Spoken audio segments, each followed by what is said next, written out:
masih ada 10 menit. Sebelumnya saya akan memperkenalkan diri saya. Saya Gilbert Valdino, mahasiswa angkatan 2017 dari Universitas Ciputra Visual Communication Design. Dan hari ini pembicara kita ada Pak Adi Cipta. Mana tadi bapaknya? Halo. Nah, pagi Pak. Pagi. Beliau ini kalau teman-teman pada belum tahu, beliau ini bisa dibilang bapak board game. Wah. Waduh. Bisa di-follow juga di Adi Playground ya. Adi Cipta. Instagramnya, ada YouTube-nya juga. Dan nanti Pak Adi Cipta juga akan menjelaskan lebihnya.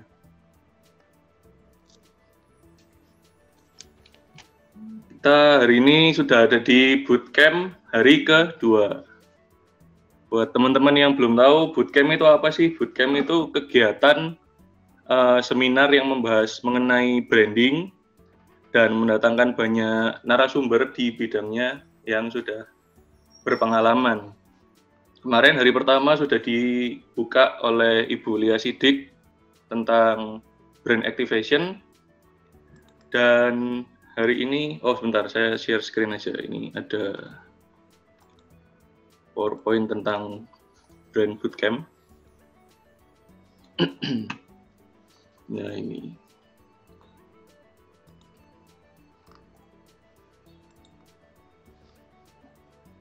Nah, berlangsung selama 4 minggu. Tanggal 5 sampai tanggal 24 Agustus. Kemarin sudah ada Ibu Lia Sidik Brand Activation. Hari ini Pak Adi Cipta Raharja Wirawan akan membahas tentang product development.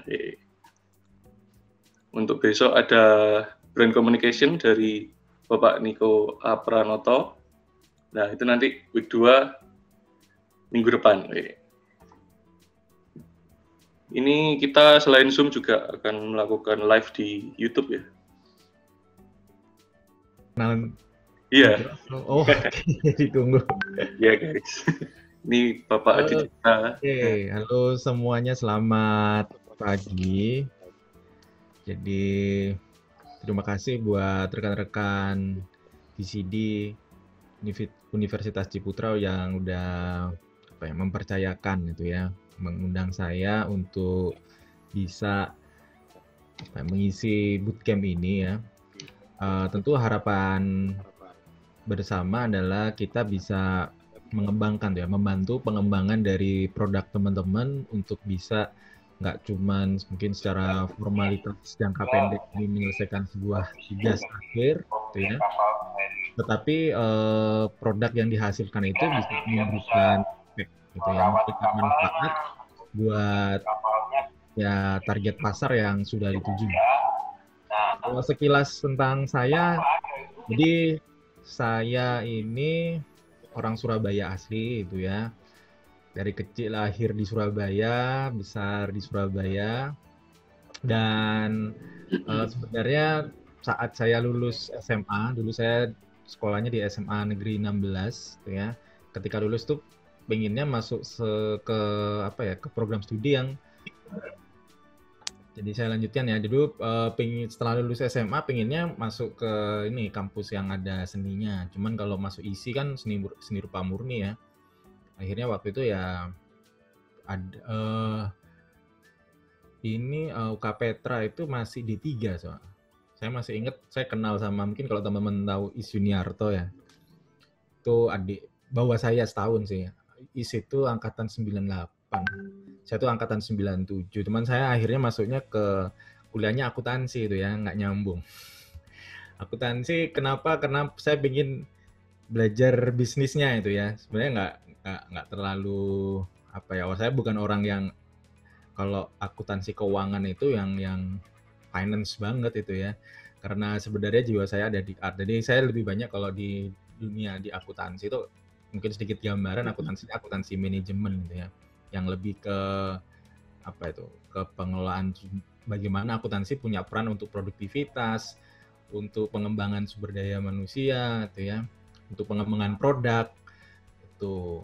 Dan tapi saya tetap konsisten sih kuliah akuntansi, tapi tetap belajarnya di kampus waktu itu ya belajar Photoshop, belajar 3D gitu ya, belajar di perpus, belajar secara mandiri saat itu ya. Oke, terus baru 2012 saya akhirnya menseriusi ya, akhirnya membuat satu perusahaan itu ya, namanya Mechanimotion, yang ngembangin produk digital tuh ya, video game. Game pertama kita waktu itu udah dirilis di ini ya, di Play Store tahun 2014 kalau nggak salah itu ya, itu dapat hibah pendanaan dari Telkom tuh ya. Dan itu bisa diakses ya buat teman-teman yang mungkin butuh skill up untuk pendanaan. Telkom itu setiap tahun ada selalu yang namanya Indigo Incubator tuh ya. Dari capital seed sampai 250 juta sampai mungkin kalau nggak salah capital seed pertamanya sampai sekitar 700 atau 800 juta tuh ya. Seperti itu. Jadi waktu itu dapat dana itu ya. Dapat dana bisa ngembangin produk. Terus sampai sekarang seneng saya ikut dapat hibah itu ya. Jadi teman-teman bisa sebenarnya mendapatkan injeksi atau bantuan investment dari government, dari BUMN itu ya. Tinggal pinter-pinter nyari informasinya aja gitu ya. Nanti mungkin kalau mau tanya silakan. Saya seneng bantu tuh ya. Kalau teman-teman gimana caranya? Ini kayak barusan ini kan Kemenparekraf ya ada bantuan untuk dana juga ya buat startup itu sampai 100-200 juta tuh ya. Tahun lalu saya udah dapet gitu ya. Kemarin banyak yang tanya-tanya gimana itu ya. Saya suka bantu itu ya. Jadi kalau tanya ya dibantu. Kalau nggak tanya khawatirnya keliru tuh ya. Jadi kalau teman-teman misalkan tanya gimana sih kemarin kok bisa tembus, silakan aja ya. Dan kesempatan-kesempatan ini bisa diakses teman-teman. Itu sih sekilas ya. Sampai sekarang saya bantu komunitas board game ya. Jadi board game itu di Indonesia baru berkembang di 2015. Terus akhirnya kenapa saya pengen tertarik board game dari video game? Karena waktu ngobrol sama Mas Eko Nugroho ini salah satu pionir orang-orang awal lah yang mengembangkan board game di Indonesia itu ya. Dia habis studi dari Jerman, katanya Jerman ini kotanya board game tuh ya. Banyak diskusi termasuk ngobrol dengan saya tentang potensi-potensi board game, dan dia cerita kalau di Jerman sendiri kurikulum untuk game designer itu adalah dia harus belajar bikin board game dulu. Jadi mungkin kayak sama ya, mungkin kalau di VCD mungkin teman-teman harus belajar analog dulu ya, menguasai tools, alat itu ya, belajar gambar, nggak langsung leap atau melompat ke digitalnya itu ya, tapi belajar secara konvensional tuh ya, secara manual. Nah itu hal yang serupa itu ya di kurikulum untuk game design. Akhirnya saya ya belajar, tertarik itu ya belajar board game tahun 2015, dan waktu itu kompetisi, dan akhirnya dari belajar ikut workshop itu jadi kompetisi, terus jadilah Warung Wars itu ya. Jadi Warung Wars itu produk belajar saya pertama, produk development saya pertama dari sebuah workshop, jadi kompetisi, terus alhamdulillah juara 1, didanai sama Kompas, dapat hadiah 15 juta sama hadiah yang mungkin nilainya bisa ratusan juta itu ya biaya produksi itu ya. Jadi diproduksi dan dipublish oleh Kompas gitu ya. Dan itu sampai tahun 2017, terus sudah dirilis ulang sama Table Toys tahun 2017. Jadi total udah sampai mungkin lebih, sudah hampir 7.000 box gitu ya terjual Warung Wars. Terus saya bikin sendiri, bikin publisher sendiri, ini bikin lini masa gitu ya. Sama akan ada beberapa produk yang akan saya rilis tahun ini itu ya. Itu terus ya itu di Surabaya ada komunitasnya ya. Saya rasa saya pernah cerita mungkin ya di medsos juga, Surabaya ini salah satu kota di mana board game cafe library terbanyak di Indonesia ya. Jadi sebenarnya secara potensi market Surabaya ini gede banget tuh ya. Jadi di Surabaya itu kemarin saya data sebelum pandemi ya, hitungannya itu udah lebih dari hampir 20 spot gitu ya. Nah itu cukup bagus, artinya orang Surabaya ini nggak cuma suka makan, tapi juga suka main itu ya. Itu yang saya amati dan yang memang penjualan cukup bagus ya.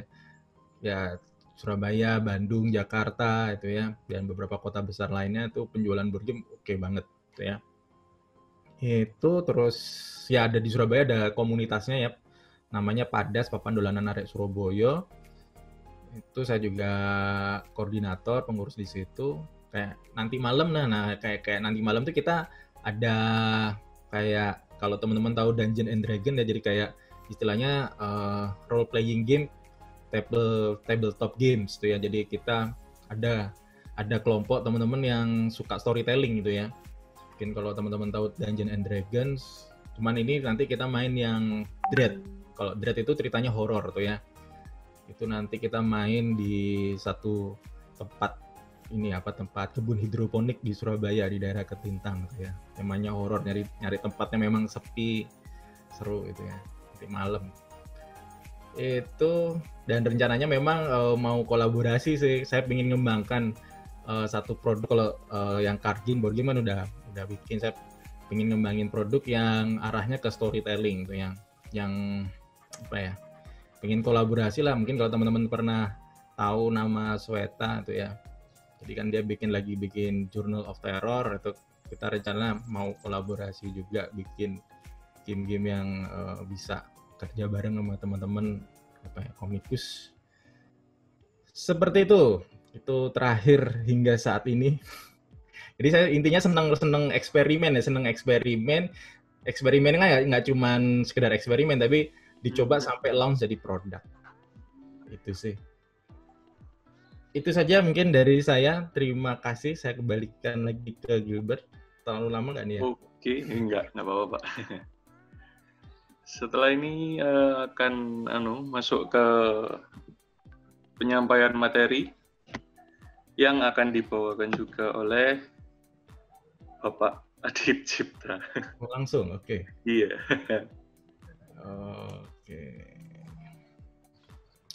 Oke ya, buat teman-teman semuanya, nanti kalau ada yang tanya bisa langsung mungkin tulis di chatbox ya, atau nanti mungkin bisa dibantu oleh Gilbert. Saya materinya tentang pengembangan produk ya Pak? Iya. Ya, produk. Silakan. Sebentar, saya full screen.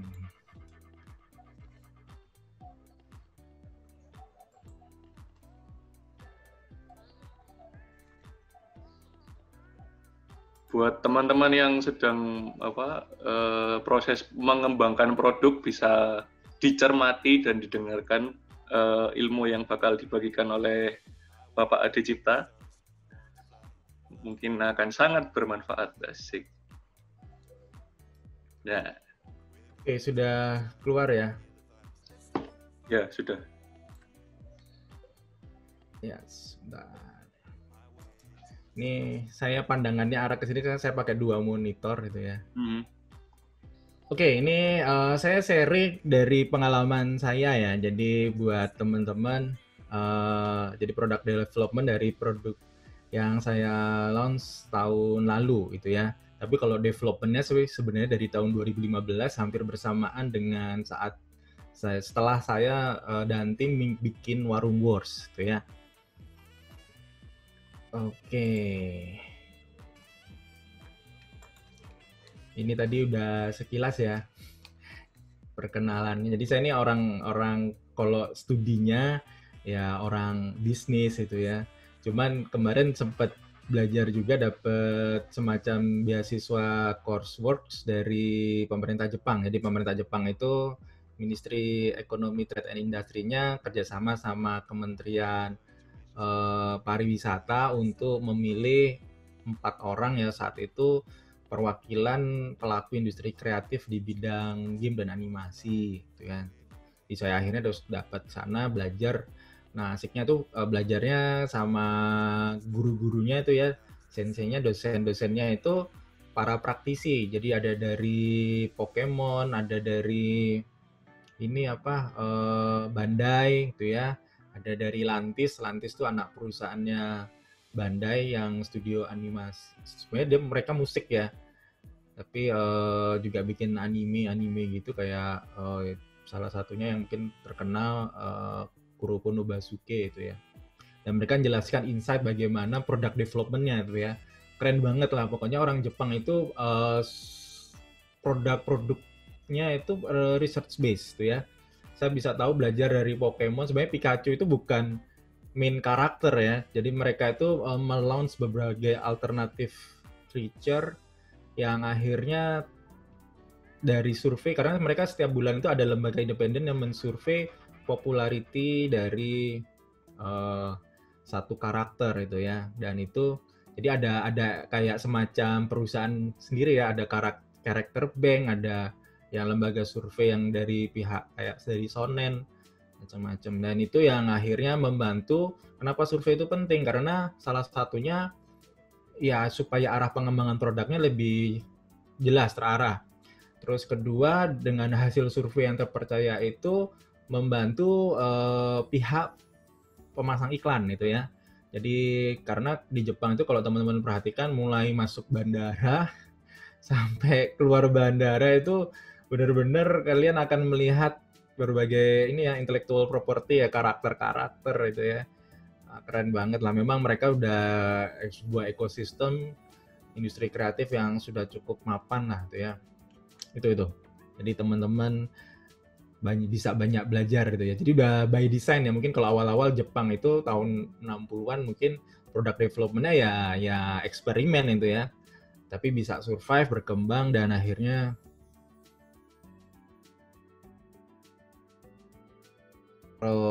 influence terkuat ya di bidang industri kreatif. Nah, ini saya nulis buku, ini saya skip, saya senang 3D itu ya.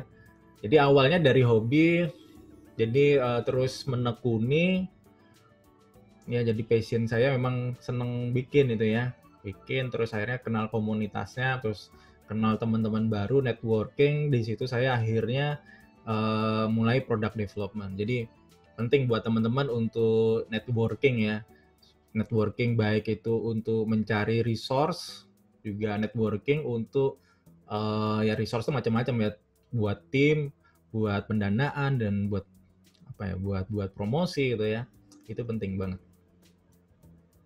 Ini juga ini yang dari Telkom juga waktu itu bikin pilot untuk pengembangan seri animasi. Kayaknya waktu itu saya juga diundang TEDx Surabaya ya, Tugu Pahlawan ya, pertama itu di UC itu ya. Ini saya sempat presentasikan juga di ini ya, apa di gedung auditoriumnya ya. Ini beberapa game yang sudah saya kembangkan. Ini ada di platform Steam. Jadi awalnya saya bikinnya digital gitu ya. Ini untuk PC, ini pilot project juga. Jadi nggak ada, kalau dicari nggak akan ada itu ya. Ini kemarin untuk kompetisi KPK, menang juga. Dan ini baru 2015. Nah ini salah satu contoh ini Warung Wars edisi Wonderful Indonesia. Saya sendiri nggak punya. Jadi ini edisi khusus yang dibeli oleh Kementerian Pariwisata. Dan hanya ini dikirim ke semua kedutaan besar di Indonesia. Ya, kedutaan besar di luar tuh ya. Saya sendiri nggak pernah megang. Jadi saya taunya itu dari hashtag yang ada di Instagram itu ya. Itu pada foto-foto itu ya, mereka wah kita seneng nih ada Warung Wars. Dan itu sampai kemarin kayaknya saya lupa di Roma atau apa ya, itu kan Indonesia suka promosi wisata ya. Nah itu ada yang mention itu Warung Wars, jadi di fotonya tuh kelihatan.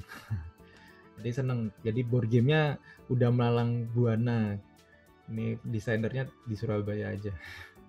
Nah ini Warung Wars yang second edition udah nggak dirilis oleh Kompas karena kontraknya udah selesai, terus dirilis oleh Table Toys. Table Toys itu yang di Mulyosari itu ya. Dia juga library tapi juga publisher. Jadi kalau teman-teman mau mencoba menawarkan produknya itu ya, card game-nya atau board game-nya ke Table Toys bisa tuh, mereka open submission juga. Ya, ini Warung Wars sekarang di handle oleh Table Toys.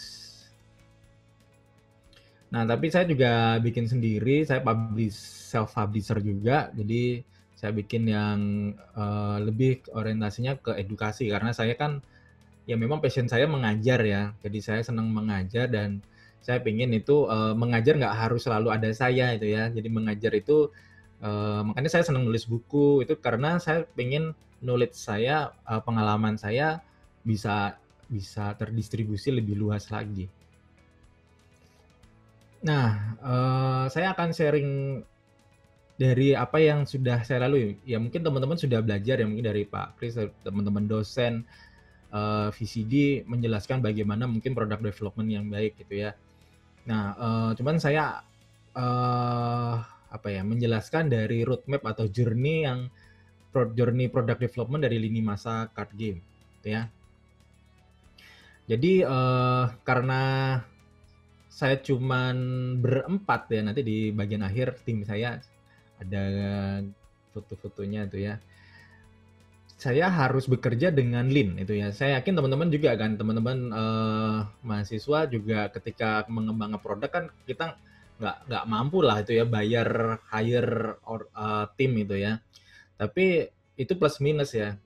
Kalau untuk starter, untuk startup, tentu memulai ya jangan terlalu besar tuh ya orang yang gitu ya, supaya kita juga bisa lean gitu ya, kita bisa lebih fleksibel gitu ya, mengeksekusi, mengembangkan produk kita ya. Cuman kalau startup kan katanya minimal 3 itu ya, harus ada 3 karakter, harus ada hustler yang ngerti produk ya, yang tahu wah insting bisnisnya kuat itu ya, itu hustler. Terus ada hacker itu yang ngerti product development, tahu bagaimana bikin produk, sama hipster. Itu ya, hipster ini yang memvisualisasikan ya. Ya kayak Apple pertama itu kan Steve Jobs itu hustler sama hipster ya. Steve Jobs itu hustler sama hipster. Si hackernya kan si Steve Wozniak tuh ya. Jadi prototipe Apple pertama itu kan kerjaan isengnya si Steve Wozniak ya, kalau teman-teman nonton filmnya Apple itu ya. Tapi Steve Jobs itu punya intuisi, wah ini keren banget gitu ya. Bayangin personal komputer ya, 20 tahun silam itu personal komputer itu sesuatu yang sangat mewah itu ya, yang hanya bisa dimiliki oleh komputer itu bisa dipakai guru, petani itu ya. Nah, itu orang-orang yang punya insting kuat di situ itu ya. Oke, balik lagi ya. Jadi yang saya lakukan itu adalah melakukan identifikasi masalah itu ya. Jadi ini ideation-nya itu ya. Jadi saya mencari apa sih problem yang ada di sekitar saya ya. Jadi nah itu bisa dilakukan ya bersamaan, 3 aktivitas dalam satu kegiatan tuh ya. Kita bisa melakukan identifikasi masalah, termasuk identifikasi potensi pasar sampai dapetin database calon konsumen. Ya, jadi kalau lean itu kita harus bisa satu activity tapi kita melakukan beberapa hal tuh ya. Ini penting banget diingat itu ya. Nah, yang saya lakukan adalah mulai dari lingkungan sekitar itu ya. Hal yang termudah adalah mencari problem yang ada di sekitar kita. Tentu butuh satu kepekaan itu ya, bener nggak ya? Sensitivitas terhadap fenomena yang terjadi di sekitar kita. Ya, Jack Ma pernah ngomong deh ya, di situ banyak orang mengeluh, maka di situ adalah potensi. Gitu ya, saya masih ingat itu Jack Ma pernah bilang seperti itu. Nah, lini masa card game itu dimulai dari problem yang dihadapi oleh anak saya itu ya. Jadi anak saya yang pertama waktu itu masih kelas 5 SD, terus dia dapat remedi pelajaran sejarah itu ya. Saya cuman mungkin kalau orang tua pada umumnya mungkin ya sudah kamu harus belajar lebih giat lagi atau apa ya. Kalau buat saya yang saya lakukan saat itu adalah saya mencari tahu problemnya itu ya. Anak saya kalau di hasil tes IQ-nya cukup bagus lah itu ya. Tapi ada problem apa? Apakah dia nggak belajar saat itu? Nah, saya berusaha menggali.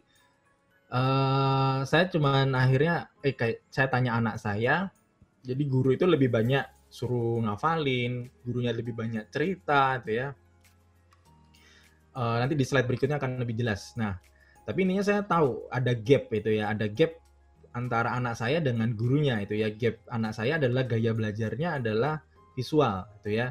Nah, gurunya itu lebih cenderung ke auditori itu ya. Jadi dia lebih banyak karena gaya belajarnya adalah mendengar itu ya, membaca. Dia lebih senang bicara itu ya, biasanya seperti itu ke verbal. Terus perbesar area lingkungan untuk mencari potensi pasar. Jadi setelah saya tahu problem anak saya mencoba apa saya saja ya atau anak saya saja ya yang punya problem terhadap pelajaran sejarah gitu ya. Terus akhirnya nah ini pentingnya tadi saya cerita networking di komunitas papan dolanan arek Surabaya itu macam-macam ya, backgroundnya ada yang pengusaha, ada yang karyawan, ada yang guru gitu ya. Nah saya akhirnya ketemu tuh ya sama salah satu guru, dia guru SD di Al Azhar 35 Surabaya. Dia tahu gitu ya. Nah, karena saya selalu men-share apa yang saya kerjakan di media sosial ya, meskipun cuman prototype, dia terus tertarik itu ya. Nah, bayangin kalau waktu itu saya nggak share itu ya, dan mungkin saya sudah share terus dia nggak lihat, mungkin nggak, ceritanya mungkin lini masa nggak seperti kayak sekarang ya. Akhirnya dia terus tertarik gitu ya, dan di situ saya mulai oh berarti ini ada potensinya.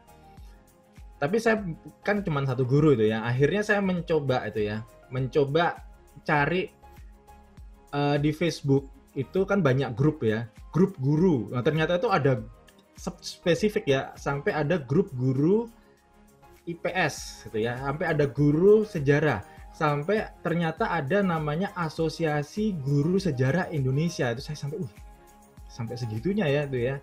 Nah, artinya saya melihat ada potensi yang sangat besar, dan saya lihat itu ya berapa banyak sih guru sejarah itu ya, guru IPS, ternyata cukup banyak tuh ya, ada ratusan ribu gitu ya. Dan artinya saya sudah bisa ambil misalkan 1%-nya atau 2%-nya kan berarti cukup lumayan ya. Nah, itu tuh penting. Jadi ketika kita punya ide, kita harus tahu tuh ya kolamnya itu isi ikannya tuh berapa banyak gitu ya. Jangan sampai kita punya ide terus kita mancing di kolam yang ternyata ikannya cuma sedikit gitu ya. Nah itu penting. Jadi saya mencari tahu gitu ya. Nah ada beberapa hal terus akhirnya mengkonfirmasi lewat Google Trend itu ya. Di media sosial tadi ya, cari grup-grup itu ya, ada banyak grup, mungkin lebih dari 5 grup ya. Dengan satu grup itu bisa sampai ribuan, bahkan ada yang sampai ratusan ribu guru gitu ya. Itu keren banget gitu ya. Media sosial tuh bisa itu mengumpulkan tuh ya. Dan memang cara dapat duitnya Facebook ya, media sosial yang lain kan ya itu ya, karena kita kan sebagai pengguna media sosial nggak pernah kasih bayar iuran itu ya. Nah, data-data perilaku pengguna media sosial inilah yang dijual oleh para developer, para startup itu ya. Dan kalau kita nggak bisa manfaatkan sebagai kreator ya, kita nggak mendapatkan benefit apa-apa itu ya. Dan kalau saya ikutin beberapa kelas-kelas internet marketing, biasanya validasinya yang paling kuat itu adalah lewat ads gitu ya. Jadi produknya belum ada, cuman ditarik gitu ya. Jadi diiklankan. Karena kan orang sekarang itu mencari informasi dengan menggunakan search engine, dengan menggunakan search engine di kayak Google, search engine-nya di Facebook, bahkan di Instagram. Nah, itu yang lebih karena kan yang dibutuhkan sebenarnya analitik ya. Analitik hasil dari pencarian itu. Berapa banyak orang yang mengklik kata kunci apa atau gambar apa atau kegiatan apa. Nah, itu yang bisa di-provide hanya menggunakan fitur ads gitu ya, pemasang iklan. Jadi itu bisa dipakai itu ya. Jadi ada call to action-nya. Jadi kita ngumpulin, nah itu dia ya, ngumpulin database calon konsumen. Itu ya. Jadi nanti di product development awal tuh kita harus sudah berinteraksi itu ya. Berinteraksi sejak dini dengan para calon konsumen kita ya. Dan kita udah nggak bisa itu ya, kalau buat kita sebagai starter mungkin memahami apa yang diinginkan konsumen itu lebih penting. Memahami, mendengarkan itu ya, membaca apa sih yang sebenarnya mereka inginkan. Itu yang saya lakukan itu ya dalam mengembangkan hampir semua produk lah. Karena sebelumnya saya tidak melakukan ini, saya banyak melakukan kesalahan itu ya. Termasuk yang dapat dana hibah dan seterusnya itu dari 2012 itu banyak kegagalan itu karena saya lebih yakin dengan produk saya gitu ya. Saya nggak berusaha mencari tahu apa yang diinginkan customer. Itu kesalahan fatal yang sudah saya lakukan tuh ya. Jadi ya hilang duit banyak juga itu ya. Untungnya duit dari duit hibah itu ya. Jadi dana riset itu berguna itu ya. Bukan duit pribadi itu ya. Nah, akhirnya saya evaluasi, saya belajar. Nah, itu ternyata ini ya, kita harus banyak dengerin apa sih yang sebenarnya diinginkan konsumen itu ya. Ternyata karena itu tadi ya, kita tuh bisa terdistraksi itu ya karena kita jatuh cinta sama produk kita itu ya. Kita jadi irasional tuh ya dengan produk. Itu tuh sering-sering terjadi dan kita nggak ngukur kemampuan kita itu sampai sejauh apa gitu ya. Nah, itu sekilas. Jadi ini produk belum ada ya, belum bikin produk ya. Jadi tahap 1 itu benar-benar mapping gitu ya. Ibarat kita kalau mau naik gunung itu ya, kita harus tahu gitu ya medannya bagaimana, cuacanya hari apa, seperti apa, terus kita rutenya bagaimana, jam berapa kita berangkat, pada bulan apa. Nah, itu kita tuh harus benar-benar ini. Karena risikonya sangat besar tuh ya. Jadi ketika kita survei itu sebenarnya juga mengidentifikasi risiko. Jadi kenapa ini penting gitu ya? Mungkin kalau 20, 30, 50 tahun lalu kita bikin produk itu pasti mudah bisa diserap lah oleh market itu ya. Risikonya nggak sebesar sekarang. Karena sekarang orang itu mengembangkan produk itu dengan cepat, dengan masif itu ya. Artinya persaingannya sangat keras. Jadi teman-teman harus benar-benar jeli memahami data ya.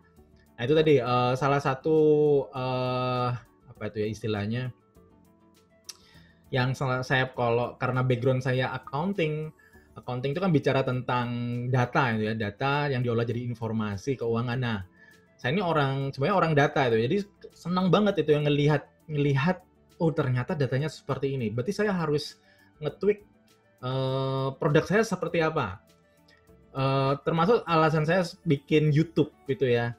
YouTube itu salah satu bagaimana cara saya mendapatkan data konsumen saya. Saya mencoba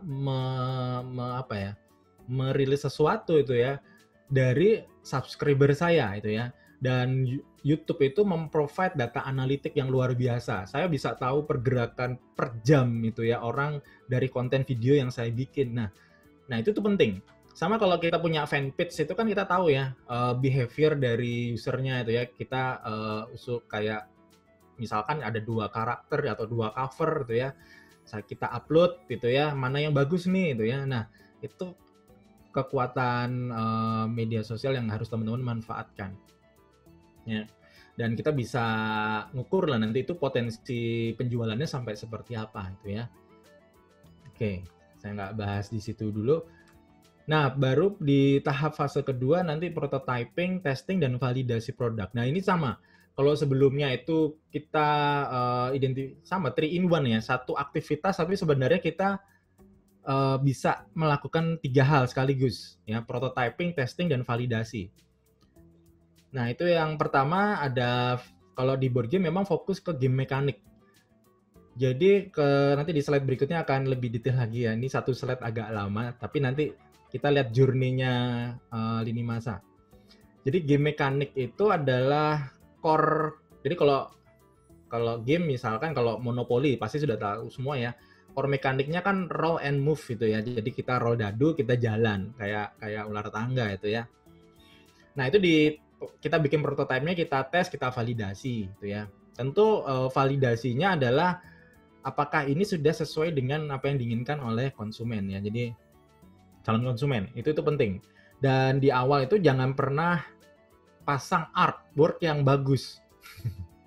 Jadi istilahnya masih kalau di game itu prototyping kita selalu istilahnya pakai istilahnya clay gitu ya, tanah liat itu ya. Jadi kalau bikin misalkan game cuman kotak gitu ya, bisa jalan bikin kayak Angry Bird tuh pertamanya teman-teman nggak lihat langsung bulat burung gitu ya, tapi cuman bola itu terus nggak ada macam-macam gitu ya. Sama kalau di 3D cuman bikin cube gitu ya, cube-nya bisa jalan-jalan gitu ya, bisa lompat, ya, belum di-replace sama aset sebenarnya. Karena yang sebenarnya pengen diuji itu adalah feature, gitu ya, feature utama dari game itu. Ya sama di saat saya bikin Warung Wars lini masa itu, ya ini itu cuman kertas kartu kosongan yang dikasih tulisan sama warna itu ya, pakai spidol ya. Jadi kalau sayur warnanya hijau, kasih hijau, cuman di ujung-ujungnya itu ya. Kenapa seperti itu? Karena kalau kita sudah pasang art itu nanti yang dikomentari oleh user bukan mekaniknya itu ya, artworknya itu ya. Nah itu problem itu. Jadi di awal itu kalau urutannya memang kita harus tes mekanik gitu ya. Jadi yang penting game feel-nya.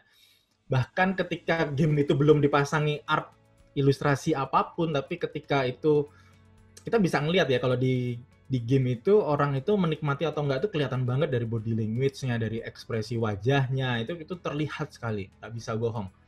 Nah, ketika kita itu masih prototipe awal, itu orang sudah excited, biasanya itu berikutnya bagus gitu ya.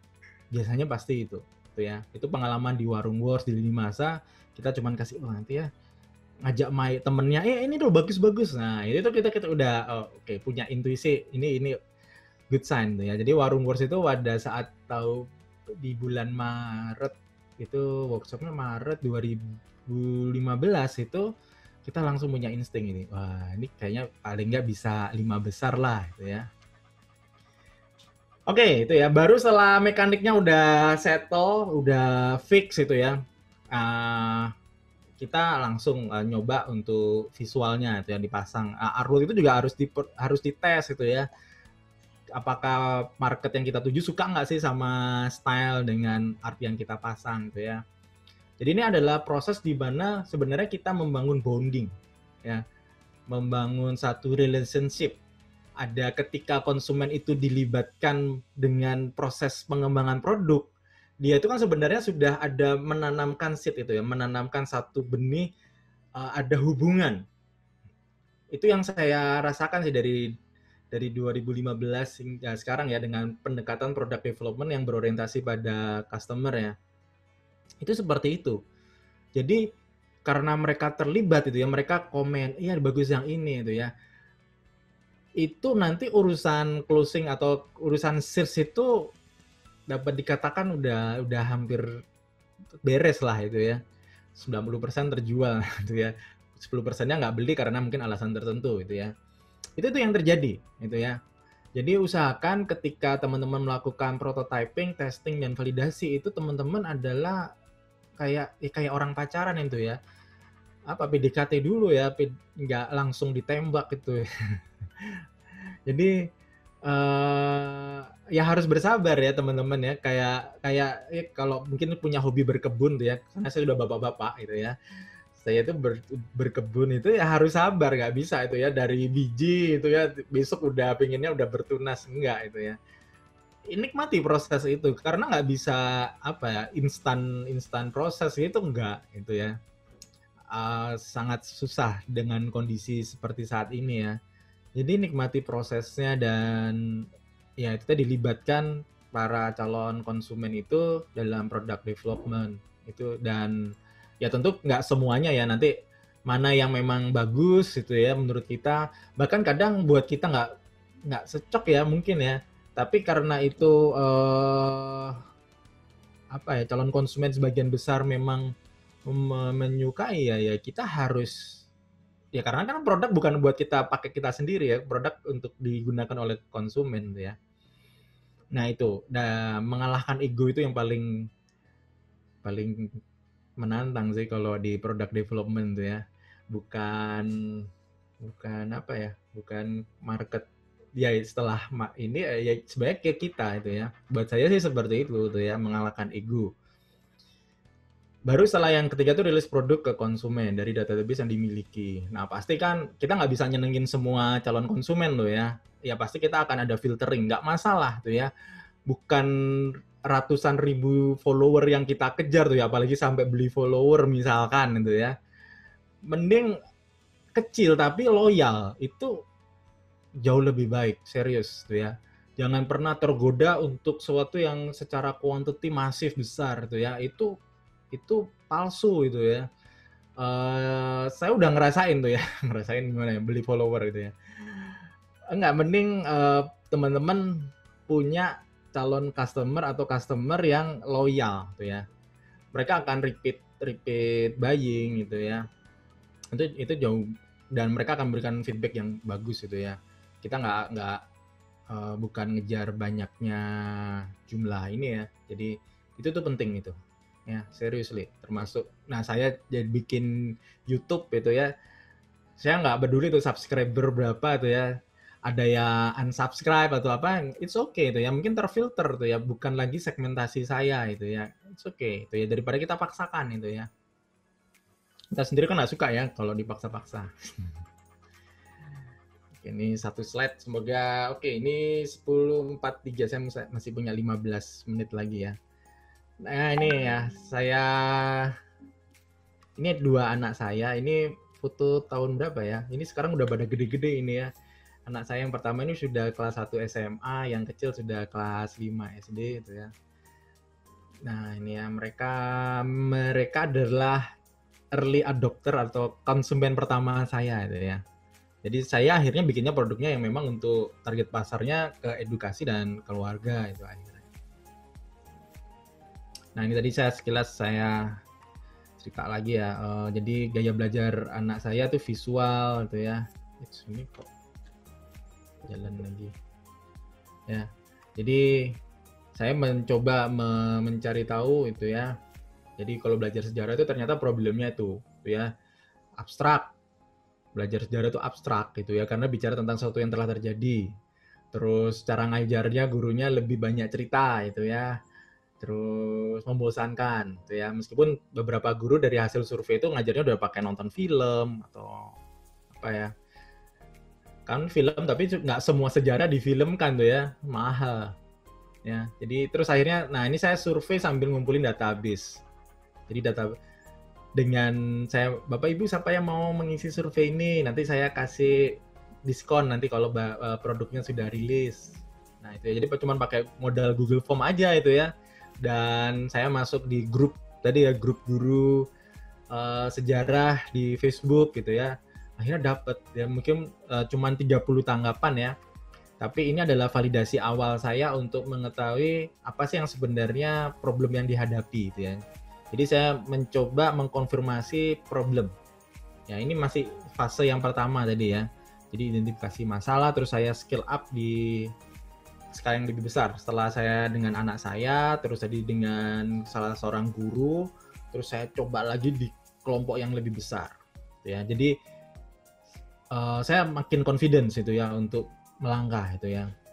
Jadi nggak asal ngembangin produk gitu ya. Nah ini akhirnya saya oke, berarti kalau masalahnya itu abstrak, kita harus konkretkan. Kalau masalahnya itu hearing, karena gaya belajarnya ada gap itu ya antara verbal dan auditori, maka saya harus bikin multimedia. Kalau membosankan ya harus dibikin menyenangkan. Nah, ini akhirnya solusinya ini itu ya. Jadi apa itu ya? Value proposition canvas itu ya kalau di bisnis model di BMC. Yang pertama kan kita harus bikin satu value proposition canvas itu ya. Jadi value proposition canvasnya kurang lebih adalah sebuah media pembelajaran sejarah yang konkret, multimedia dan menyenangkan itu ya. Oh, ini sudah saya kasih timer. Oke, ini target pasarnya tuh saya coba survei itu ya, dan potensi marketnya tuh sebesar ini itu ya, kalau hanya mengambil 0,5%. Oke, terus dipikirin tuh ya, cara kita menjual itu gimana itu ya. Apa yang sudah ada, kita nggak perlu effort bikin sendiri itu ya. Kita cari aja event-event yang orang-orang udah bikin kolaborasi dengan mereka itu ya. Seperti itu.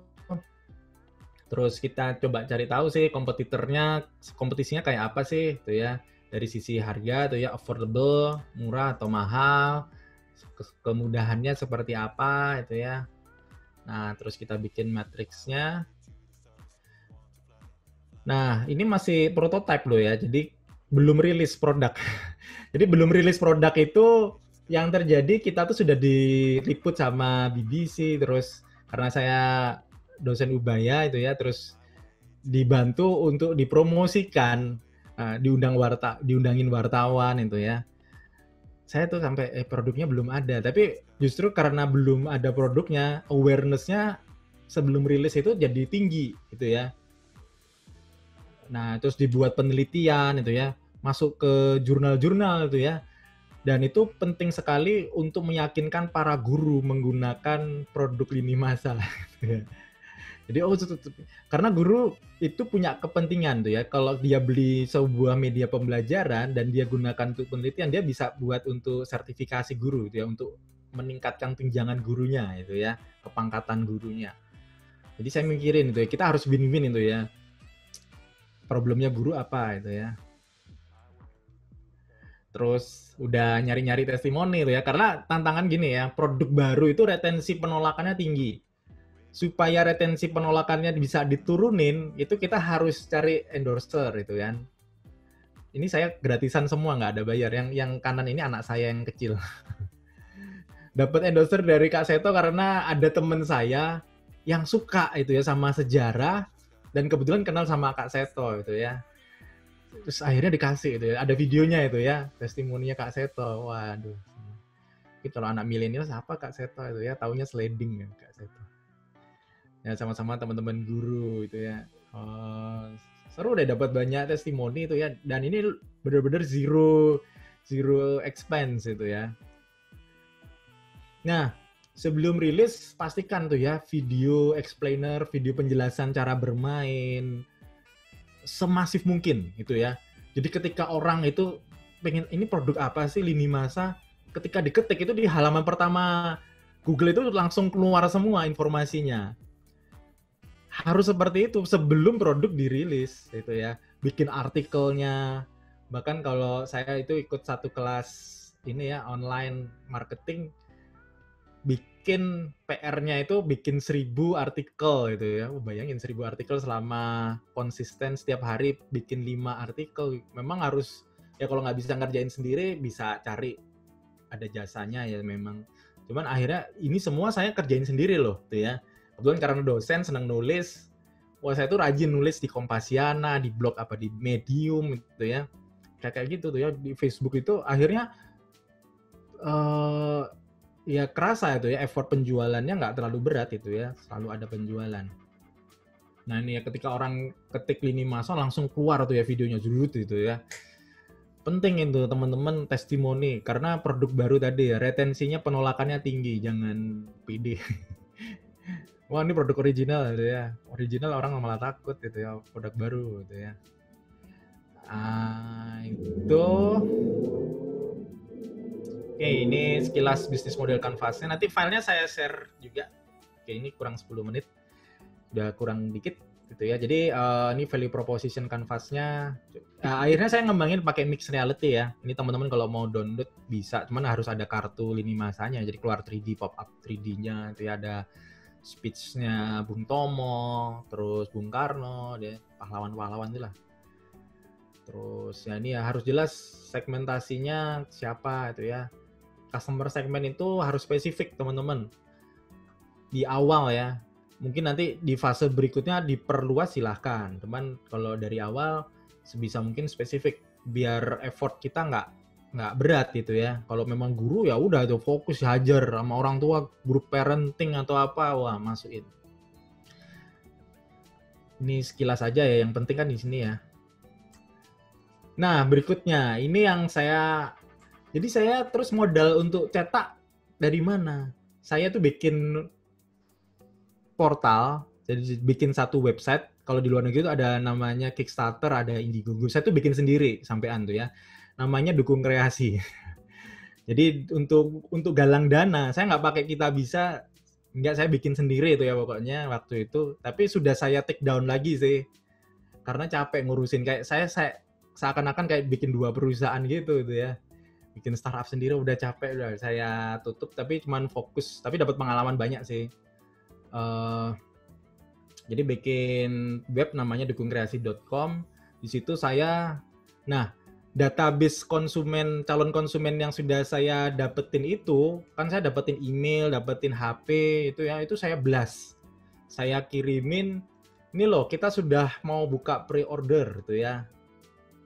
Jadi biaya produksi waktu itu sekitar kalau nggak salah 30 jutaan lah ya. Nah itu udah tercover itu ya. 22 juta itu ya. Target dananya itu sebenarnya sudah lebih sih. Itu dapat ternyata terkumpulnya 35 juta tuh. Ini dalam waktu 2 minggu aja. Jadi 2 minggu saya buka pre-order itu dapat duit 35 juta. Jadi saya nggak keluar modal sama sekali untuk biaya cetak gitu ya. Oke, dari 117 supporter. Termasuk yang kedua, memang kalau yang lini masa Steam saya tidak cetaknya nggak sebanyak. Yang pertama itu saya cetak sampai 5.000. Kalau yang ini cuma 1.000 gitu ya. Kumpulnya 8,9 gitu ya dari 45 supporter. Itu sih. Terus ya ini produknya yang seri. Kenapa saya bikin cuman 1 lini masa itu ya? Nah, ini buat nanti para dua kreator, 2 startup ini atau 2 desainer yang nanti ya bahas kenapa saya fokus ke lini masa. Karena buat saya effortnya saya mending bikin 1 tapi seri.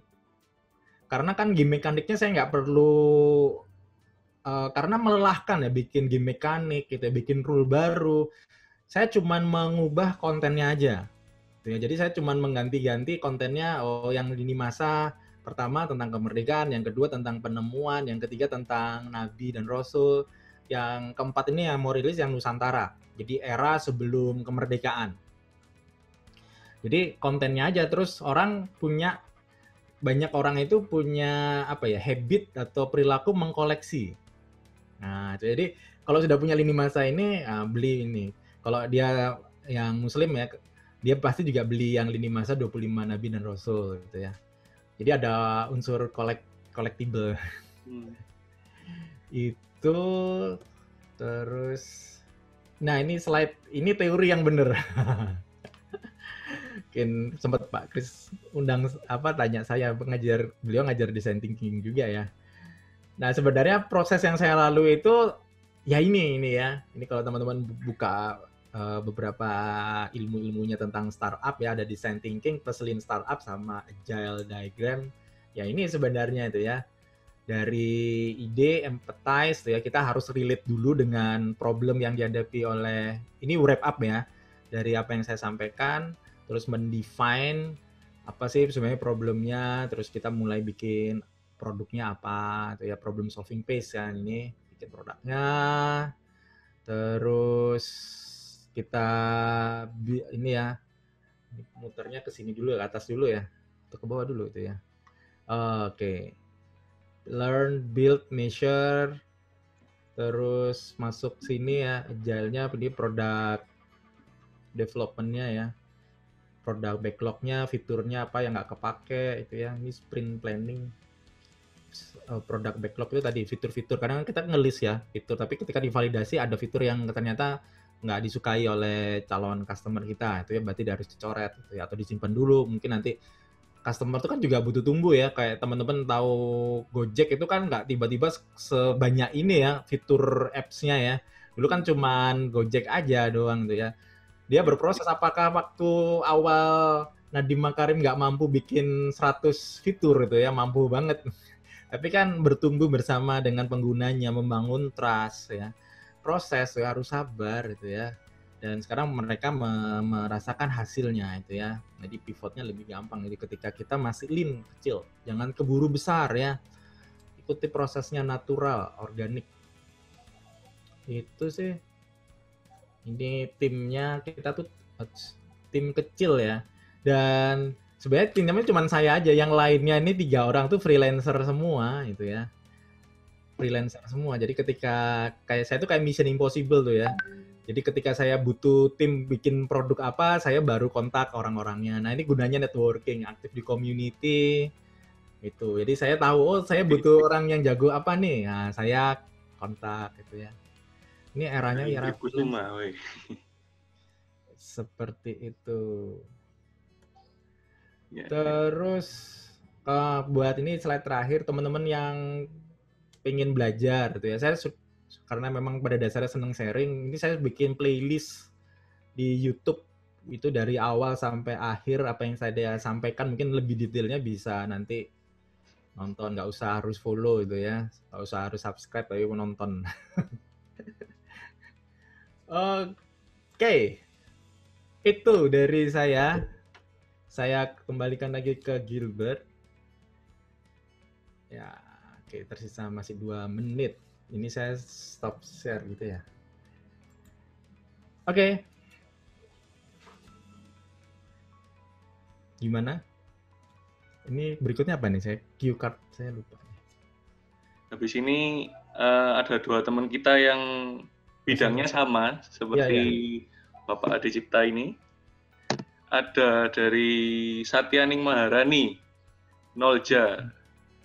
Itu card game dengan edukasi belajar bahasa Korea kayaknya. Ya. Terus yang satu lagi teman kita Livia Angelica, Wellbeing Card Game dari Petualangan Menuju Sesuatu. Ya.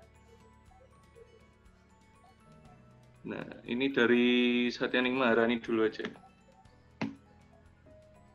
Mana ini? Rani? Ya. Waktu dan tempat dipersilakan buat Nolja dan Pak Adi Ciptanya sama Satyaning Maharani. Mana anaknya? Nah, ini dia. Halo Rani. Ya. Halo Pak Adi Cipta. Ini saya bisa share screen nggak ya? Nggak bisa. Kemarin kan Bapak sudah dikasih sama panitianya tentang bisnis saya. Nah, saya itu ada problem di gameplaynya.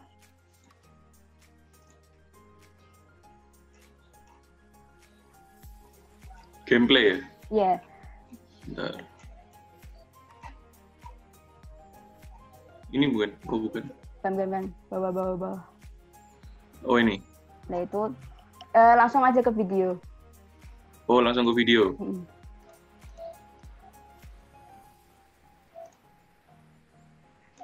Nah.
Nah, kemarin itu kan saya sudah wawancara sama expert pakar kartu juga.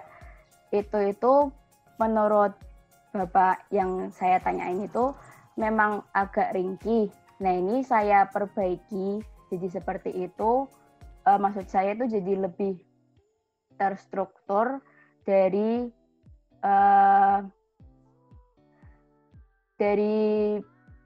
fitur-fitur di dalam game dari teori mechanical. Nah, menurut Bapak menurut Bapak gameplay yang sekarang itu bagaimana? Oke.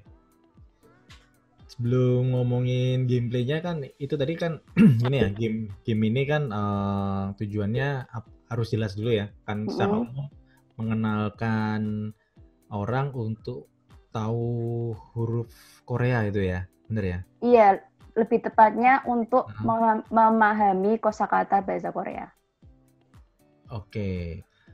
Nah, saya nggak jago di linguistik juga ya. Artinya gini ya, mungkin mirip ya kalau kan saya juga Muslim ya. Ketika kita belajar bahasa Arab itu kan saya nggak tahu metodenya ya. Kan kita harus belajar huruf hijaiyahnya dahulu itu kan. Ya kayak kita teman-teman mungkin kalau belajar kayak Hana Caraka itu yang kita harus tahu kalau bentuknya ini bunyinya apa, bener ya? Iya. Sama ya bahasa Korea juga seperti itu kan ya? Iya. Nah, saran saya sebelum ini kita ngomongin mekanik yang macam-macam ya.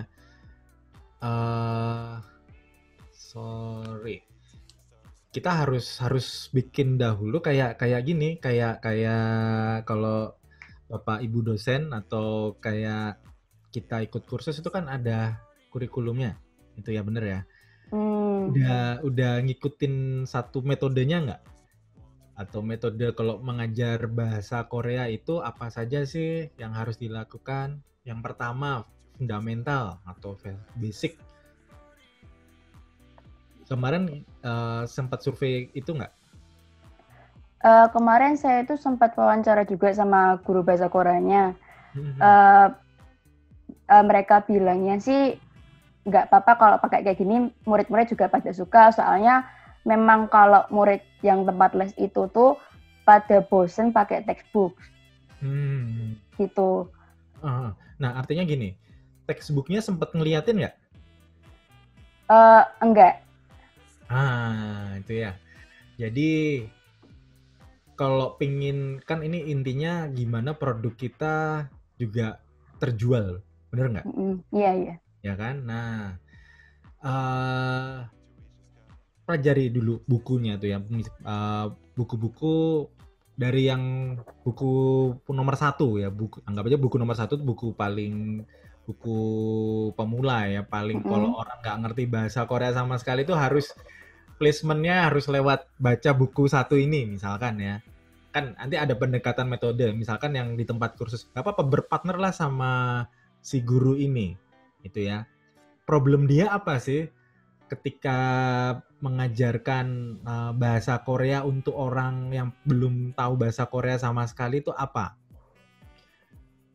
Pelajari buku yang pertama, itu ya buku 1 tadi ya. Saya nggak tahu namanya buku apa. Terus coba Anda mulai dari situ, gitu ya. Misalkan buku pertama bab 1 ada beberapa chapter lah, misalkan ya chapter 1 adalah apa misalkan, gitu ya. Nah, saran saya sih memulainya dari situ, gitu ya. Kalau memang tujuannya ini adalah manfaatnya tuh nanti card game yang dibikin ini bisa dibundling gitu ya. Bahkan mungkin nanti Anda bisa kerjasama si guru ini jadi resellernya itu kan. Jadi kalau dia ngejualin card game-mu ini, dia dapat komisi gitu kan, istilahnya seperti itu. Jadi bisa seperti itu. Jadi nah, itu dulu saran pertama saya ya. Jadi bertemanlah, bermitra dengan, jadi mungkin validasi sekaligus prototypingnya berpartner sama guru ini gitu ya. Bahkan Anda nanti bisa membuat seri-seri berikutnya itu ya. Mungkin yang pertama harus belajar apa gitu ya. Mungkin yang kedua lebih cenderung ke conversation-nya misalkan, game-nya. Atau yang ketiga nanti, nah Anda bisa bikin sebuah kayak lini masa itu tuh ya. Jadi seri belajar bahasa Korea tapi ada beberapa seri gitu kan. Itu bagus, artinya orang beli itu tahu, oh kalau aku beli ini nanti aku harus beli yang ini ya. Nah, itu yang pertama ya. Jadi Anda harus paham bagaimana product development-nya dalam jangka pendek. Meskipun nanti kita nggak tahu ya potensinya seperti apa ya. Moga-moga berhasil. Tapi kita udah tahu tuh ya jalan panjangnya itu endingnya seperti apa. Nah, yang kedua adalah ketika kita bicara mekanik. Nah, kalau game ini memang tujuannya untuk pembelajaran, Anda harus tahu dulu dalam sebuah proses pembelajaran itu ada yang namanya taksonomi Bloom. Sempet Oh baca? iya, sempat baca. Oke ya. Saya nggak tahu, mungkin kalau taksonomi Bloom itu kan sangat generik ya. Taksonomi Bloom itu ada dua, ada yang edisi revisi yang paling baru itu ya. Ada yang awal tuh ya tahun 50-60-an. Yang ikuti aja yang paling baru. Intinya itu kan yang pertama itu mengetahui, knowledge. Terus kedua apa sampai C6 ya. Itu nanti bisa di browsing. Kenapa ini penting? Karena itu adalah menggambarkan roadmap secara umum orang belajar itu tahapan paling awalnya itu apa. Ya. Nah, dalam belajar bahasa mungkin ada taksonominya sendiri. Saya nggak tahu ya metode pengajarannya. Apa yang pertama dahulu harus di-deliver, tuh ya kedua. Ini kenapa penting, gitu ya? Misalkan kalau level pertama taksonomi Bloom kan mengetahui. Mengetahui itu kan berarti dia harus memorize kosakata baru, ya kan? Game ini kan tujuannya mengajarkan mengenalkan kosakata baru kan? Iya. Iya, berarti kan di C1. Nah, berarti kalau memorize, kamu harus cek di game, di board game Jig itu ada tuh ya, nanti di menu yang namanya mekanik. Jadi board game itu ada kurang lebih mungkin lebih sudah 100-an mekanik ya. Yang mekanik paling mendekati bagaimana mengajak pemain itu memorize itu apa aja, gitu ya. Kan ada match and matching. Ini kan lebih ke apa? Match and matching ya? Enggak ya? Ini itu kayak menghafalin terus. Ya memori kan, buka. Iya, memori. Oke, jadi memang nanti ketika dimainkan berulang-ulang orang akan hafal kan, tujuannya kan seperti itu. Iya, tujuannya memang seperti itu. Kayak flashcard gitu kan. Iya. Berarti ini kan seri pertama yang digunakan untuk memorize gitu ya. Jadi misalkan sekarang seri pertama edisinya tentang apa? Benda-benda atau kosakata apa misalkan. Ini umum banget ya, nyebar ya? Enggak, jadi saya kayak lebih spesifik, misalnya kata greetings awal, terus jadi lebih ke dasar benda-benda, buah. Nah, bisa nggak misalkan nanti dibikinnya misalkan ya, misalkan temanya untuk di rumah tangga. Bisa terus, sekali. Misalkan nanti ada edisi yang misalkan untuk di sekolah atau kampus.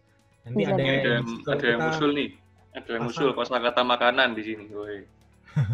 Nah, misalkan itu ya kalau apa kosakata untuk kencan. Nah, itu ada edisi. Bisa.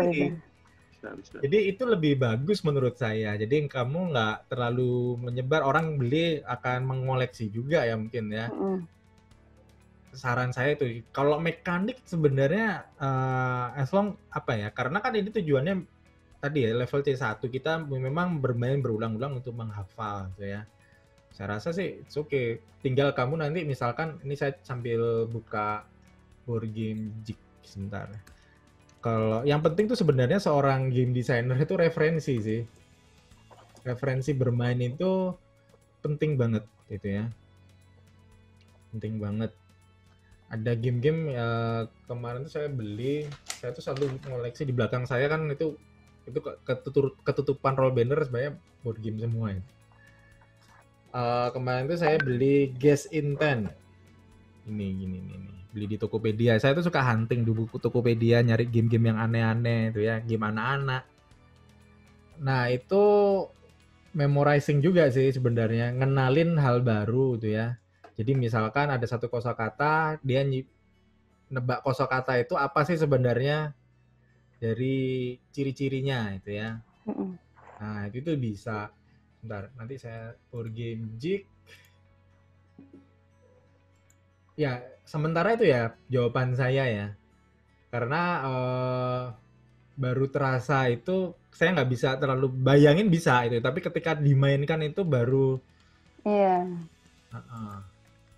Feelnya mungkin bisa beda. Tapi aku paham kok, maksudnya karena kan tujuannya tadi mengingat ya, bermain bisa dimainin nyantai gitu kan. Iya. Bentar, memori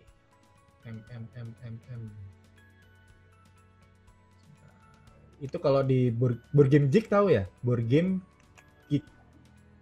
Board game geek.com.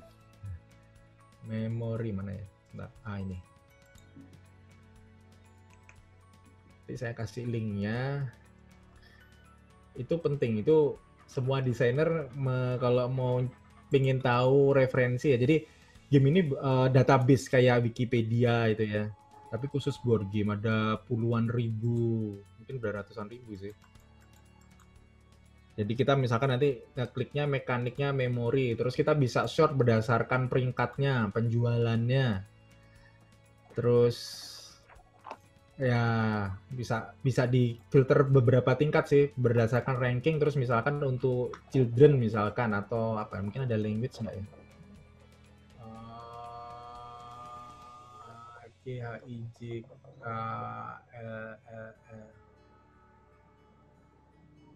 ada. Misalkan saya cari yang children atau card game. Pernah tahu game Codenames nggak? Kurang tahu saya. Ini ya, game designer itu referensi bermainnya harus ditambah. Tapi nggak harus beli semua loh ya, nggak harus beli. Nah ini, bener kan peringkat satunya Codenames. Nggak harus nembak persis sih mekanik itu. Nah kalau nanti biasanya ada yang tanya, Mas Adi, kalau mekanik game kita nyomot dari game yang sudah ada, melanggar hak cipta nggak? Nggak, itu ya. Kayak gini deh. Apakah game Mario Bros itu kan nama istilah mekaniknya side scrolling. Jadi dia jalan dari kiri ke kanan atau kanan ke kiri, atas ke bawah, itu side scrolling. Game yang model Mario Bros banyak nggak? Banyak nggak? Ya, mungkin. Kok mungkin? Wah, nggak suka main game nih. Banyak jawabannya ya. Banyak sekali itu ya. Mega Man, terus mungkin Castlevania itu ya. Yang bahkan yang sekarang sudah 3D, ya itu side scrolling. Artinya game mekanik itu memang nggak bisa dipatenkan pertama, jadi nggak ada pelanggaran. Yang kalau melanggar tuh kalau Anda pakai asetnya dia itu ya, pakai artwork-nya dia, terus kamu klaim karyamu, itu baru bisa di-shoot itu sama desainernya. Ini saya kasih linknya itu ya di chat box itu ya. Oke. Kalau saya ya udah deh, nanti kalau diklik itu langsung keluar. Itu game-game yang ada mekanik memorinya. Jadi beberapa game yang level kesulitannya nanti meningkat itu ya, itu dia bisa menggabungkan misalkan memori, bluffing itu kayak werewolf itu bluffing ya, deduction itu ya, kayak gitu itu ya. Terus ya itu sih.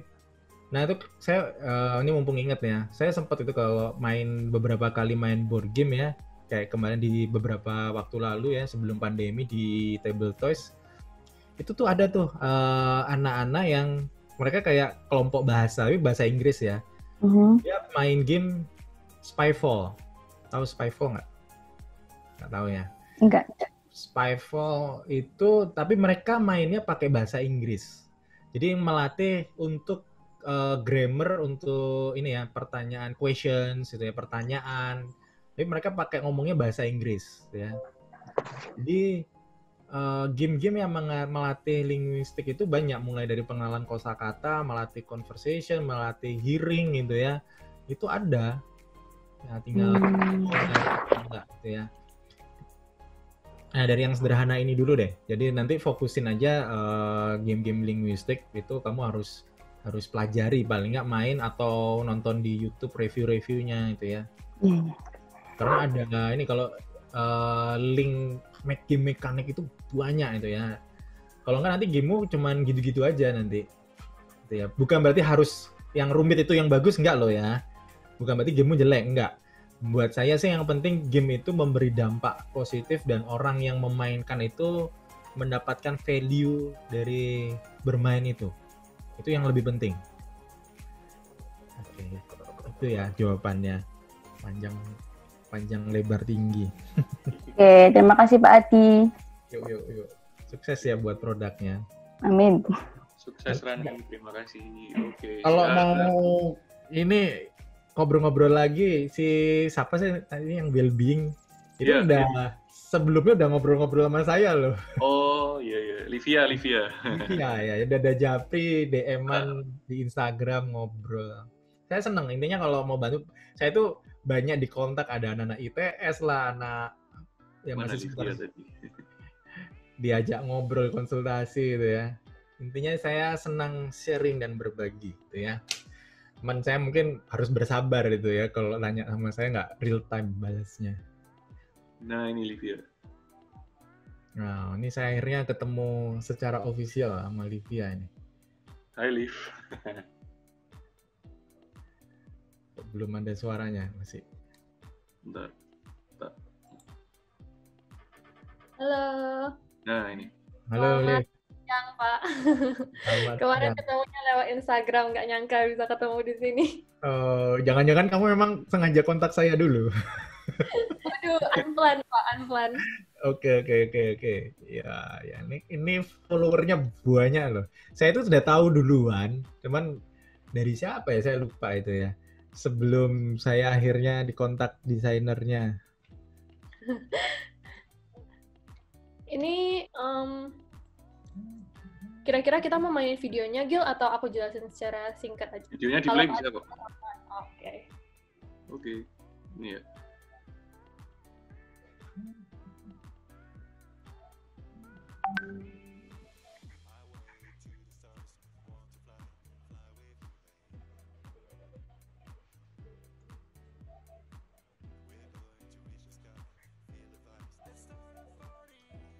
Nah.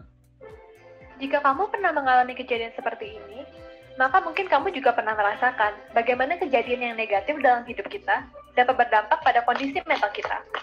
Kita tidak dapat berlari dari hal-hal yang di luar kendali kita. Tapi kita dapat belajar untuk menyikapinya agar dapat menghindari konsekuensi negatif jangka panjang. Sayangnya, akses untuk pendidikan seperti ini sangat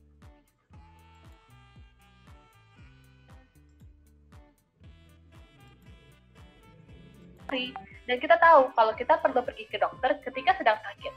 Tapi bagaimana jika kesehatan mental kita yang sedang butuh perhatian tambahan? Apa sajakah tanda-tandanya, dan apa sajakah mekanisme coping positif yang dapat kita gunakan? Nah, well-being adalah sebuah game kartu yang dapat menjadi sarana untuk kita belajar tentang hal ini. Sebuah game kolaboratif dan penuh tantangan dari petualangan menuju sesuatu yang pada saat ini sedang dalam tahap pengembangan. Permainan kartu well-being dapat dimainkan oleh 2 sampai dengan 4 pemain. Setiap pemain akan memulai permainan dengan 5 kartu aksi, seperti yang terlihat di layar, dan juga mental health points dengan total nilai 10. Kemudian, pada setiap putaran, setiap pemain akan mengambil 1 kartu dari deck kartu kehidupan dan 1 kartu dari deck kartu aksi, yang dapat menambah mental health point dari pemain atau mengurangi mental health point dari pemain sesuai dengan jumlah yang tertera. Pemain yang kehabisan mental health points-nya akan kemudian menerima token stress, yang berarti pemain tidak bisa bergerak sampai mendapat bantuan dari teman. Tapi jangan khawatir, karena pemain juga dapat menggunakan kartu aksi untuk menambah mental health points diri sendiri atau pemain lainnya dalam setiap putaran. Tujuan dari permainan ini adalah agar semua orang dapat bertahan hingga semua kartu kehidupan habis. Karena dalam hidup ini kita semua sedang berpetualang. Dan petualangan yang paling seru yang harus dilakukan bersama-sama, bukan?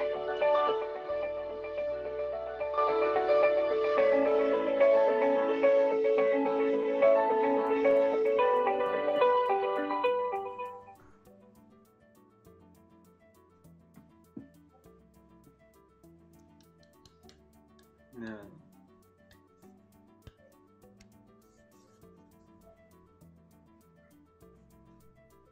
Oke, jadi project TA saya adalah sebuah permainan kartu di bawah petualangan menuju sesuatu yang mengangkat isu tentang kesehatan mental.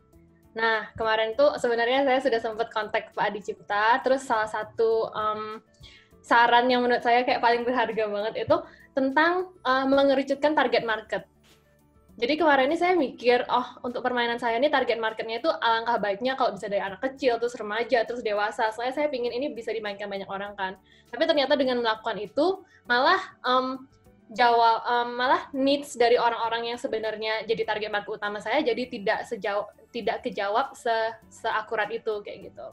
Jadi sejak ngobrol sama Pak Adi, saya udah sempat nge-research lagi, udah bikin survei, terus saya juga udah sempat ngobrol sama expert. Jadi sadar gitu loh seberapa pentingnya kita untuk benar-benar mikirin kita bikin game ini buat siapa sih. Soalnya game yang bagus atau enggak itu dinilai dari target marketnya itu gimana. Target marketnya itu responnya dia terhadap gamenya ini gimana kayak gitu. Jadi kalau dari saya sih langkah berikutnya saya mikir bagaimana game kartu ini bisa dibikin lebih relatable ke orang yang emang jadi followersnya petualangan Magic sesuatu. Nice. Oke. Ya. Ya, mungkin kalau komentar dari saya udah apa ya? Sebenarnya ketika sudah membangun fanbase-nya ya di Instagram itu Anda sudah melakukan proses validasi itu ya. Anda sudah membangun tumbuh bersama dengan follower Anda gitu ya. Nah, jangan sampai follower Anda ini tidak mereka mungkin loh kok bikin produknya nggak buat kami dari tanda kutip ya. Itu yang kemarin sudah saya sampaikan juga ke Livia. Jadi ini penting, jadi difokuskan ke marketnya itu ya. Mengenai kalau mekanik game memang tentu harus dicoba itu ya. Memang tantangannya sekarang dengan kondisi harus online ya seperti ini harus dipikirkan ya mungkin ya Livia untuk melakukan validasi itu ya. Mungkin sudah mulai melibatkan dengan audiens ya, mungkin mengajak sesi, suruh isi satu form. Jadi intinya gini, customer development, ada product development, ada customer development juga ya. Jadi kan ada trafficnya udah gede nih ya di Instagram ya. Jadi nah dari traffic yang besar di Instagram itu harus, mungkin pernah dengar istilah funneling nggak? Oh, pernah. Yang Okay. banyak terus kecil. Ya itu Anda harus journey of the customer itu ya dari funneling itu, dari traffic yang tinggi, akhirnya Anda harus filter, harus mau nggak mau. Jadi Anda nggak mungkin kan sekarang udah berapa ribu followernya? 60. Berapa? 60. 60.000. 60 juta apa 60.000? Waduh, belum juta, Pak. Nanti tahun depan, Pak. Amin. Udah 60.000. Nah, dari 60.000 itu misalkan kamu challenge. Oke, saya akan melakukan testing. Udah di filtering nggak? Misalkan yang berminat untuk main bareng, ya, untuk prototype, uji, testing. Nah, dibikin aja Google Form-nya itu kan. Kalau di follower kan Anda nggak punya data mereka ya, secara detail. Kamu udah mau men-challenge, mau filter. Mungkin dari yang 60.000 yang tertarik berapa ribu mungkin ya. Biasanya sih mungkin ya nggak sampai 10% biasanya itu ya. Karena nggak semua orang punya persepsi yang positif di game ya sebenarnya saat ini. Itu challenge kita memang. Benar-benar. Nah, harus dibikin funneling. Nah, itu testing itu tadi, makanya saya ngomong tuh, testing itu sebenarnya adalah kita dalam rangka ngumpulin potensial buyer kita. Nah, nanti fokus aja dulu ke mekaniknya. Ya mungkin karena sudah ada artnya seperti ini, mereka udah terbiasa, it's okay itu ya. Mereka udah tak mungkin suka juga ya dari visualnya. Mungkin kalau mau divalidasi lagi ya boleh itu ya. Ditanya artnya gimana. Nah, main beberapa kali, mintalah feedback dari mereka itu ya. Tantangannya kita orang Indonesia itu suka sungkan itu loh, kalau kasih feedback. Jadi nanti ada trik-triknya sih, misalkan kalau sangat bagus sampai bagus itu jangan pernah ganjil. Kok misalkan 1 tuh sangat jelek, 5 tuh sangat bagus. Biasanya orang itu milihnya di 3, di tengah-tengah. Nah, biasanya saya selalu kalau bikin kuesioner tuh genap. Jadi dia itu ekstrim. Jadi kalau jelek ya jelek, kalau bagus ya bagus gitu kan. Nah itu saya pelajari pengalaman dari riset ya. Itu tuh penting. Akhirnya nanti di challenge lagi itu ya dari beberapa visual. Kamu bisa validasi desain covernya yang bagus gimana nih, yang ini apa yang. Nah itu sebenarnya bangun bonding juga sama memvalidasi gitu ya. Sampai ke fase kita mau pre-order ini gitu ya. Mungkin produk kita harus ngumpulin dana berapa sampai dengan berapa lama produk dikirim kapan misalkan gitu ya. Nah, itu sih tinggal masuk ke fase itu kalau menurut saya ya produknya. Karena sudah punya traffic Anda itu tinggal funneling, tinggal cocok-cocokan aja tuh harganya sama value-nya itu ya. Jadi Anda PR-nya itu sebenarnya funneling dan membangun value. Kenapa saya harus beli ini itu ya? Apa value yang saya dapatkan? Itu aja sih yang diulang-ulang tuh ya. Dan mungkin ya sambil fokus di Instagramnya juga apa ya? Mungkin bikin event kecil-kecil misalkan, ayo bikin yang sudah nyoba. Misalkan ada hadiah untuk mereview, entah itu bikin YouTube. Jadi orang itu akan lebih percaya ketika daripada mereka misalkan ya kayak lini masa, oh ya yang bikin lini masa bilangnya pasti bagus. Tapi sekarang ada orang-orang yang sudah punya produknya lini masa, prototipenya ya. Jadi kita kirim itu ya. Orang-orang yang memang sudah terlibat cukup panjang dalam proses testing, mereka mau ya ikut testing 1, testing 2, testing 3. Akhirnya kamu kirimin prototipenya, terus mereka mereview gitu ya di channelnya mereka sendiri atau di Instagramnya sendiri. Kalau saran saya jangan Instagram ya, maksudnya channel itu harus review mereka itu harus yang long lasting gitu ya. Kalau Instagram kan nggak terindeks di Google ya. Jadi misalkan nanti ada yang dibikin review di YouTube lah atau nanti dalam bentuk blog. Kalau blog itu kenapa web itu penting? Karena orang itu ujung-ujungnya selalu ke search engine, ya, selalu itu ya. Orang yang pakai Instagram, orang yang pakai Facebook, orang yang pakai Twitter, ujung-ujungnya kalau nyari sesuatu itu pasti bukanya Google. Nah, berarti kan kamu harus ada review-review yang muncul dalam bentuk blog, dalam apa entah itu di Kompasiana atau di Medium atau apa atau di psikolog yang ini. Ya, itu sih dari saya. Oke, siap. Terima kasih banyak, Pak. Itu sebenarnya saya ada, sebenarnya salah satu hal yang saya bingung itu juga tentang produksinya. Tapi tadi setelah dengar sharingnya Bapak, agak tercerahkan sedikit. Ya. Tinggal nyari percetakan yang oke, itu kan, yang cocok. Di Surabaya banyak kok. Nanti kalau mau ngobrol-ngobrol percetakan boleh share. Yang mana? Siap. Terima kasih banyak, Pak. Ini sama survei nanti ya itu sih kalau udah tahu marketnya udah emosional produknya ya. Biasanya sih nggak terlalu price sensitif sih.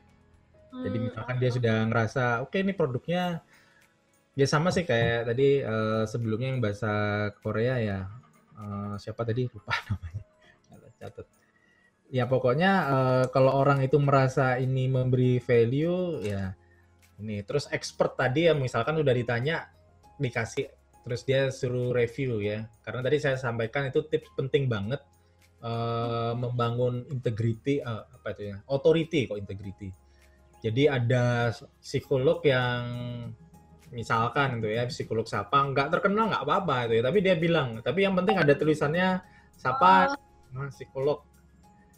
Nah itu kayak saya di lini masa yang pertama itu muncul itu di cover itu udah ya karena fase itu nanti journey of customer tuh lucu juga itu. Saya tuh belajar karena dulu setelah saya lulus jurusan akuntansi itu saya kerjanya di Kompas gitu ya. Kompas tuh pun kerjanya di product development itu ya. Itu saya dapat. Jadi Kompas itu meriset ini buat teman-teman ya. Ini best practice di industri yang sangat besar itu ya. Jadi mereka itu behavior of customer ketika kalau misalkan ke Gramedia itu ya. Jadi ketika mereka sih buku ya, tapi kurang lebih sama, ke Boardgame juga sama. Jadi mereka tuh kalau tertarik di rak itu ya, di display, itu kan mereka ngeliat cover ya. Jadi mereka ngeliat cover dari sekian banyak cover. Nah, makanya produk itu ketika ada di rak itu bagaimana stand out di antara rak-rak yang ada, gitu kan.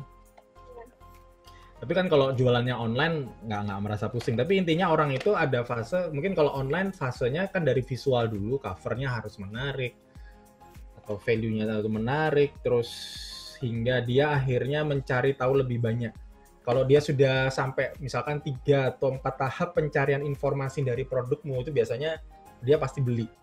Kalau nggak beli berarti dia menunda saat ini untuk beli. Nah itu ya, tinggal gimana nanti trik-triknya untuk supaya beli. Itu sih. Ya, dari customer segmenmu siapa, nah range harga jualnya di berapa itu ya. Itu nanti efeknya juga berapa banyak komponen yang harus kita buat gitu ya. Misalkan ya Warung Wars itu family targetnya tuh ya, harga jual di 200 ribuan itu untuk market awam itu oke, di 200 ribu. Tapi kalau untuk pelajar tuh ya di range usia mungkin 16, 18, 200 ribu itu masih mikir-mikir. Kalau keluarga 200 ribu sih receh itu ya. Karena dia mungkin ini untuk belajar, anak saya biar nggak banyak pakai gadget gitu ya. Nah kalau ini misalkan untuk well-being mungkin di range 100 ribu. Nah 100 ribu itu kan kamu harus mikir cost of production-nya berapa ya. Biasanya ini contoh misalkan itu dikali 3 atau sampai dikali 5. Jadi misalkan biaya total produksinya, cetak, biaya desain, ilustrasi, promosi itu misalkan habisnya dibagi itu ya. Karena ini project cost, misalkan habisnya 30.000 contoh ya. Berarti 30.000 kamu kali 4. Harga jualnya itu 120.000 gitu ya. Biasanya kayak itu. Itu ada di videoku kok, itu di YouTube itu aku bahas itu. Oh iya, aku sempat nonton. Ya, itu kayak gitu. Jadi jangan kamu marginnya cuman kecil. Nanti kalau masuk Gramedia atau apa, wah dipotong gede-gedean rugi mah. Gitu. Itu aja sih mungkin komen saya ya. Gimana? Waktunya masih cukup. Saya balikan lagi ke Gilbert. Ini kalau 2 orang udah Ini Terima kasih, Pak. Yuk. Ya. Nah, sekarang bisa masuk ke sesi penyimpulan, Pak. Nah, dari dari 2 teman kita tadi, Gimana gitu ya? kesimpulannya mungkin, atau ada yang mau bertanya para peserta? Mungkin bertanya dulu, mungkin ini kita sampai jam 12 ya? Sampai jam 12, Pak. Oke, mungkin kalau ada teman-teman lain yang mau tanya, nanti mungkin saya sisakan 10 menit terakhir untuk menyimpulkan. Oh, di YouTube ada pertanyaan, Pak, ternyata, Pak. Oh, saya nggak buka YouTube ini. Bisa dibantu dibacakan.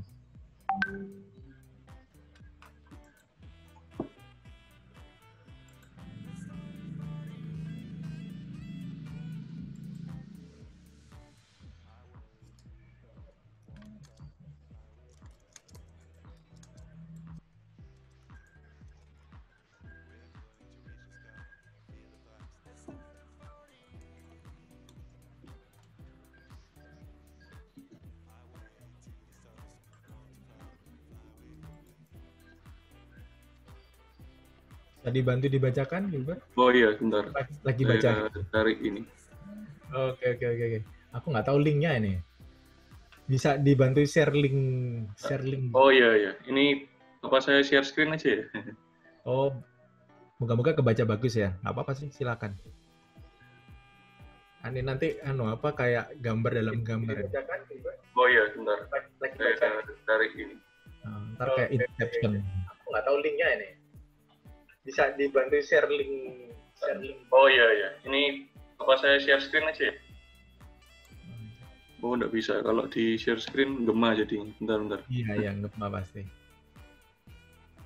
Dibacakan aja. Akun YouTube-nya apa itu? Sorry. Ini VCDers. Itu linknya sudah saya taruh di situ. Oke. Saya harus mute juga sih biar nggak echo ya, nggak gema.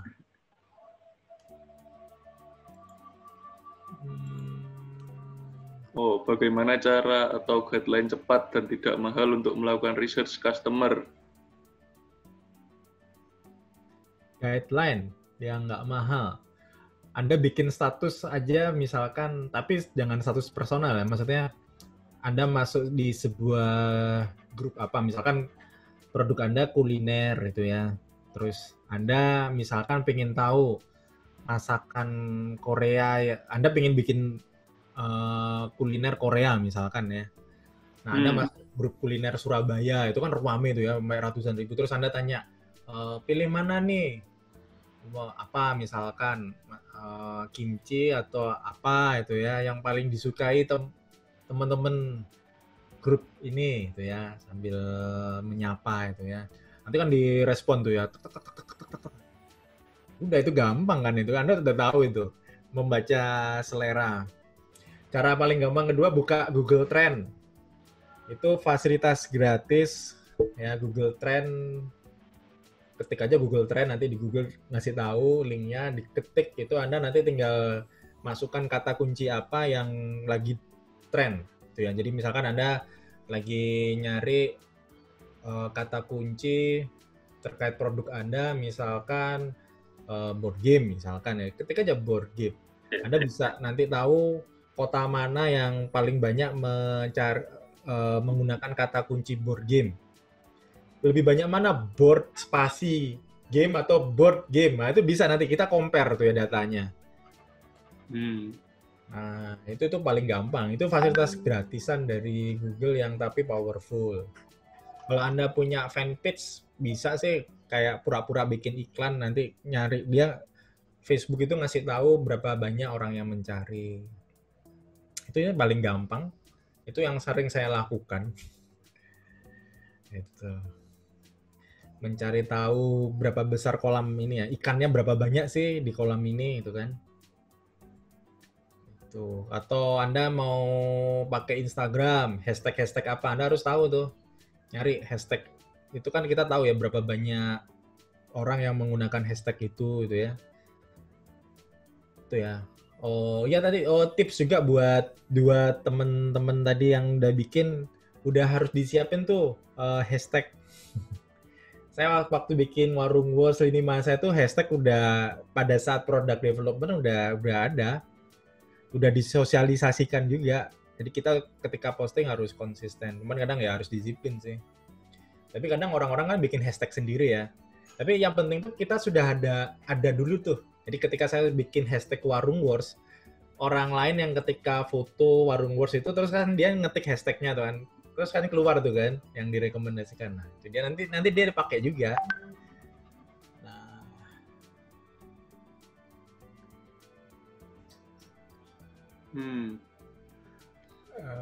Gitu. Mau bertanya lagi mungkin? Masih ada waktu. Mungkin satu pertanyaan atau dua pertanyaan. Satu pertanyaan lagi. Bisa diketik guys atau langsung nyalain atau di unmute.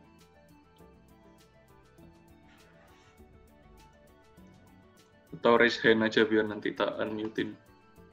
Ya boleh kalau mau ngobrol langsung.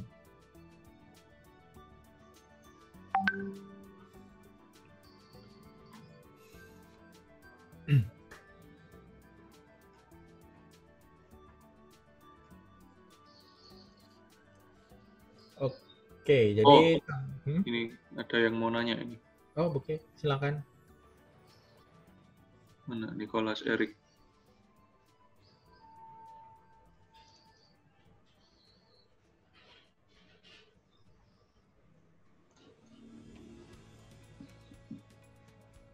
Nah, ini. Halo, testing. Nah, ya, selamat siang Pak. Ini saya mau nanya, Kan bisnis base saya kan